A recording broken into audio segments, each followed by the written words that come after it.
My name's Chris Mullin. I was the MP for Sunderland South for 23 years.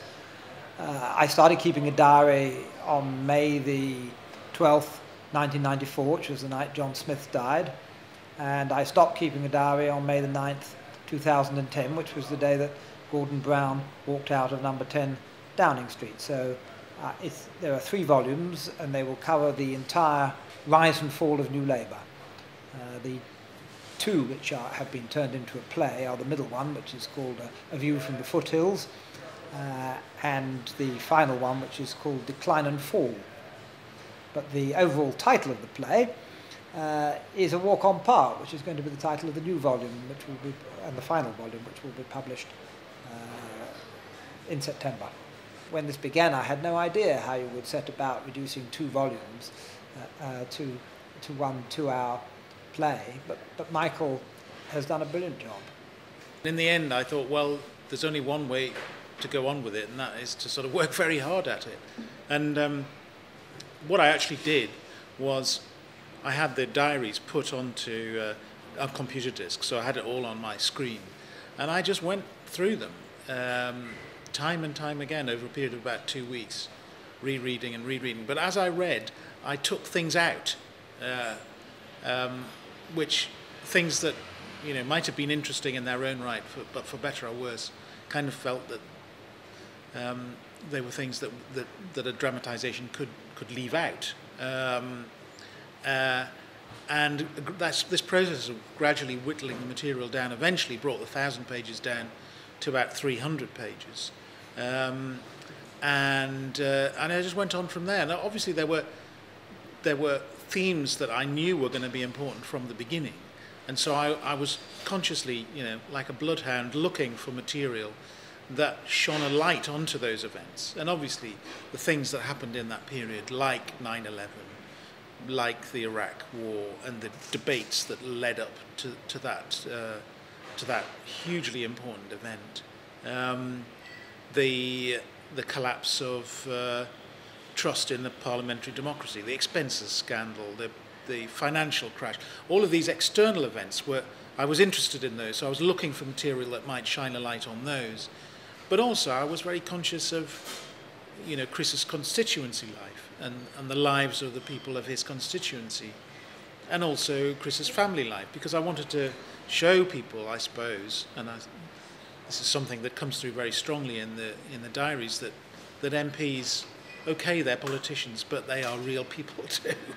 And I think in all of the bad publicity surrounding the expenses scandal and so on, people have got this idea that all politics is bad, and and all politicians are only looking out for themselves. And I've never believed that for one moment.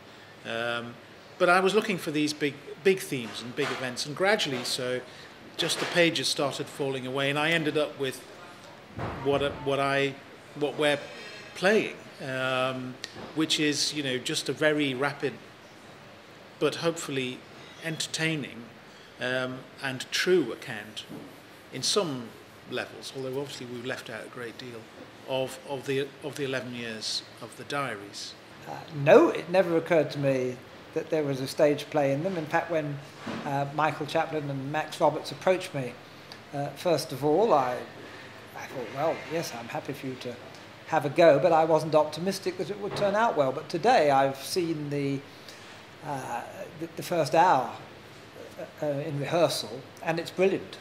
Brilliant. They've got a chap playing me called John Hodgkinson, who's had to remember an enormous amount of script. He's done it brilliantly. And they've got 5 actors altogether playing 98 parts. And they're really a good team, and I feel really enthusiastic and optimistic about it. We were confident from the beginning that we had something that would play well, and then the cast, I think, are just great. They have great energy and subtlety at the same time.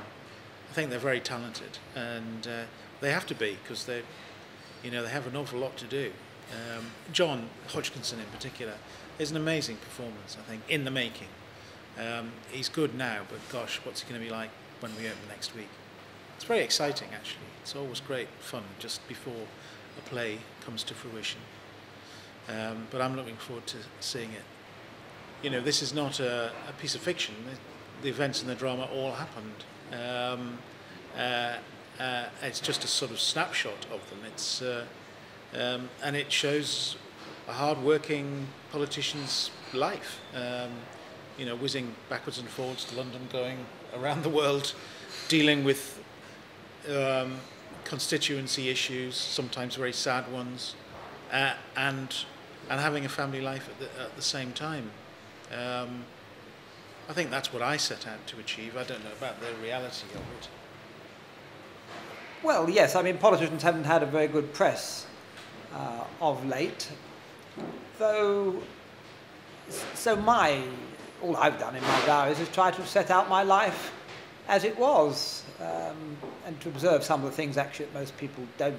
It's not a defence of politicians. Indeed, there's quite a lot in there that you might encourage the view that politicians, or some of them, are not that admirable. But it's just an attempt to reflect life as it is, really.